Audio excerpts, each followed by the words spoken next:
Hi everyone. How are you today? Let's learn English conversation with me. 15. A sick classmate. Did you go to school today? Yeah, I went to school today. Were you there?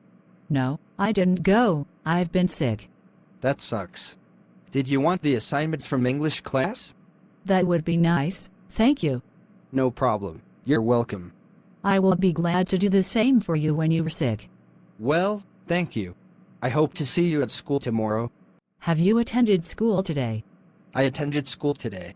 Did you? I wasn't able to attend school because I was feeling ill. I'm sorry to hear that. Would you like the assignments from English class? I would really appreciate that. Thanks. It's no trouble at all. If you get sick, I'll return the favor. Thanks. See you at school tomorrow if you feel better. Have you gone to school today? I went to school today. Did you go to school? I couldn't go to school today. I was sick. That's horrible. I'd be happy to give you the assignments from English class. Thank you very much. That's kind of you. Don't mention it.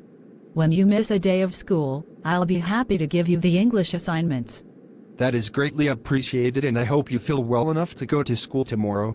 Thank you for watching my videos. Please subscribe, like and share the channel, Sreyoun in order to get more video. Thank you.